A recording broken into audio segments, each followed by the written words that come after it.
Hey everyone. Welcome to Great English Podcast. It's Catherine here. And I'm Mark, thrilled to be joining you all today. Today's topic. Well, it's all about those familiar questions we hear day in and day out. The kind that shape our conversations and connect us in unexpected ways. Exactly. We'll be exploring why we ask these questions and how to turn those routine exchanges into something a bit more exciting. Think about it. How often have you heard, "How's it going?" or "What do you do?" and responded without really thinking about it? We all do it.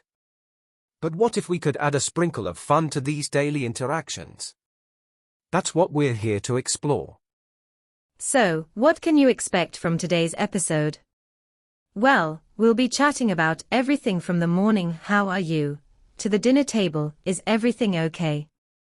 And trust me, we've got some clever responses up our sleeves to share with you. We want this to be more than just a podcast, it's a conversation starter.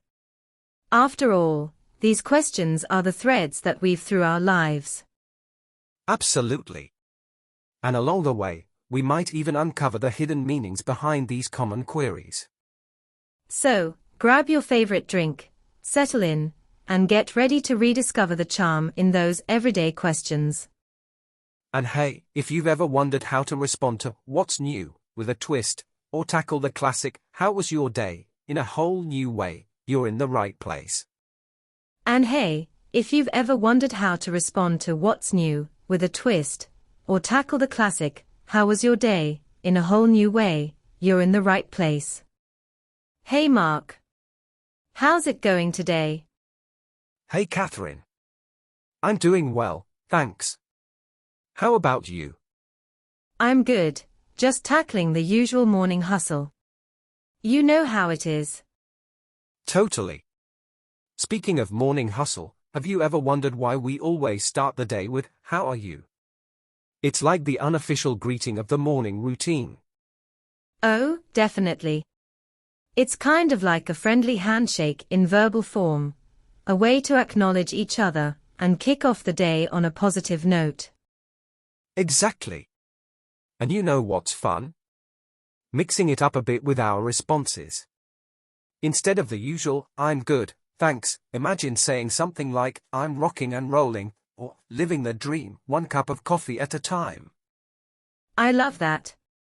It adds a little spark to the conversation and keeps things interesting.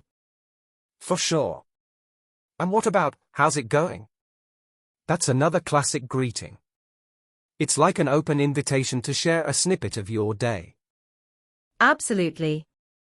Instead of the standard "It's going fine," we could throw in a curveball like "Can't complain, nobody listens anyway," or "Just trying to survive until the weekend."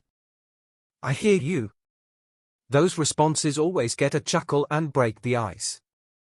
And you know, these questions go beyond just pleasantries. They're a way of connecting with others and showing a bit of care, even in our busy mornings. That's so true. It's like saying, "Hey, I see you, and I'm here for a quick chat before we dive into the day." Exactly. So, the next time someone asks, "How are you?" or "How's it going?" let's sprinkle in some fun and make these everyday interactions a little brighter. Now let's see common question at office or workplace. Hey Catherine, how was your weekend? Do anything fun? Hey Mark. It was pretty relaxing, actually. Caught up on some reading and spent time with family. How about you? Did you have a good weekend? Nice. Mine was great, went hiking with friends and tried out a new recipe. Hey, speaking of workweek kickoffs, why do you think we always ask each other about our weekends on Mondays? Good question. It's like our way of easing into the work week, right? Building that connection before diving into the tasks ahead. Totally.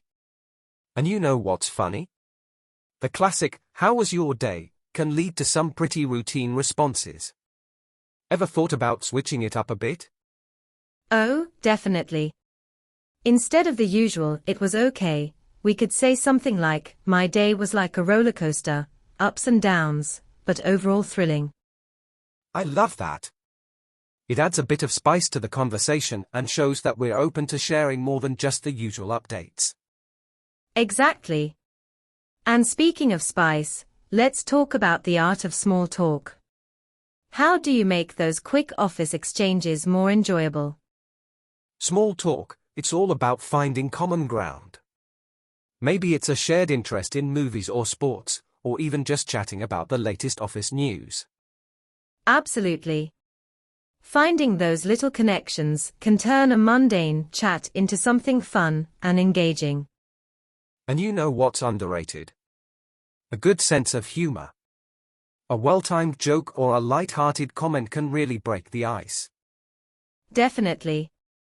Laughter is the secret ingredient to making these exchanges memorable.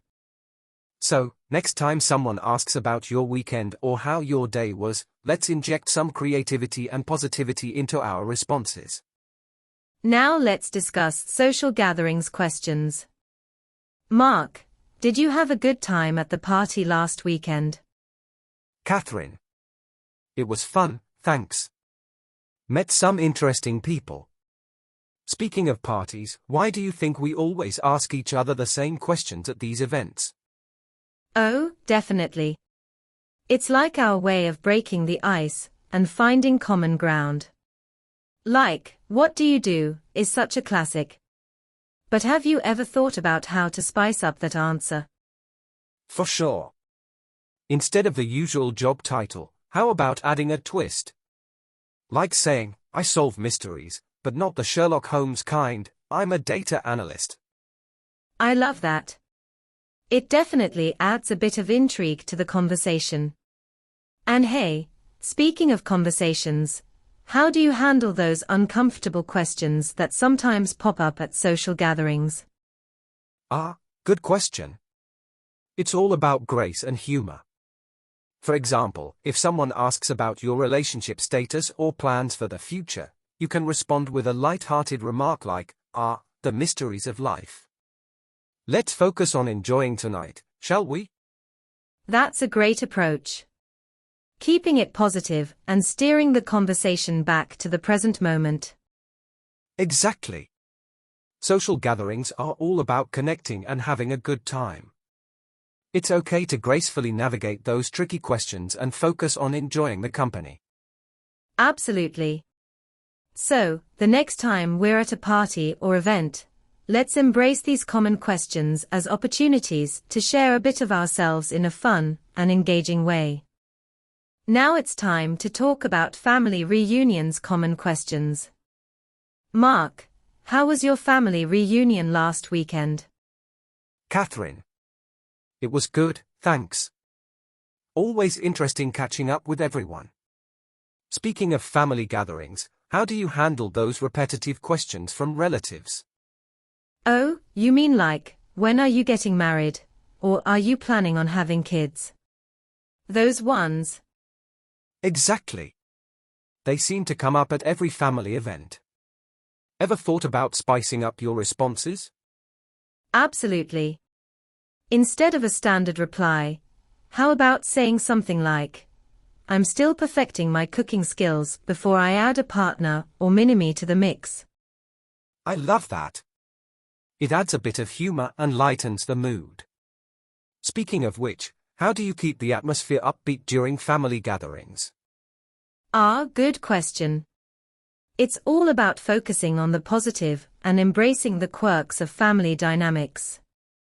Maybe introduce a fun game, or share some funny stories to keep everyone entertained. That's a great idea. Laughter is the best way to bond with family. So, the next time we're at a reunion, let's handle those repetitive questions with a smile and bring some joy to the table. Now let's talk about dining out questions. Hey Mark, did you try that new restaurant downtown last night? Catherine. Yes, I did. It was great, excellent food and service. Speaking of dining out, have you ever noticed those common questions we get asked at restaurants? Oh, definitely. Like when they ask, "Do you need a minute?" when you're looking at the menu. It's like their way of giving us time to decide without feeling rushed. Exactly. And you know what's funny? When they check in with, "Is everything okay?" it's an opportunity to engage with the waitstaff in a friendly way. For sure. Instead of a standard "yes, everything's fine," how about responding with a playful twist? Like saying, "Everything's perfect," just trying to resist ordering dessert before the main course. I love that. It adds a bit of humor to the interaction and shows appreciation for their service. And engaging with waitstaff in a friendly manner can really enhance the dining experience. A genuine smile and a polite conversation go a long way. Now let's discuss about daily dilemmas, common questions. Hey Mark, have you ever found yourself caught in those daily dilemmas where you're asked about plans or decisions? Oh, absolutely. Whether it's about weekend plans or career choices, those questions can sometimes feel like a puzzle to navigate. Speaking of which, why do you think tone and context play such a big role in these everyday queries? Good question. The way we ask and answer these questions can set the tone for the entire conversation. A genuine inquiry can spark meaningful discussions, while a casual remark might just scratch the surface. Exactly. And have you ever wondered why we ask questions we already know the answer to? Oh, definitely. It's like we're seeking confirmation or validation. Maybe it's about showing interest or just maintaining the flow of conversation. That makes sense. So, how do you handle those questions about plans or decisions? I try to be open and honest, sharing what I can while keeping a positive outlook. Sometimes, just having a plan in mind, even if it's flexible, can make all the difference. Absolutely. And when it comes to tone and context, a friendly approach can make even the toughest questions feel more manageable. For sure. It's all about communication and understanding. So, the next time we find ourselves in a daily dilemma, let's approach it with patience and positivity. Now let's discuss all the vocabulary that we have used throughout this conversation. Hey Catherine, have you ever thought about the significance of the weekend? Absolutely, Mark. The weekend refers to the days at the end of the week, Saturday and Sunday, when many people are off work and have free time to relax and enjoy themselves. Catherine, what does it mean to catch up on something?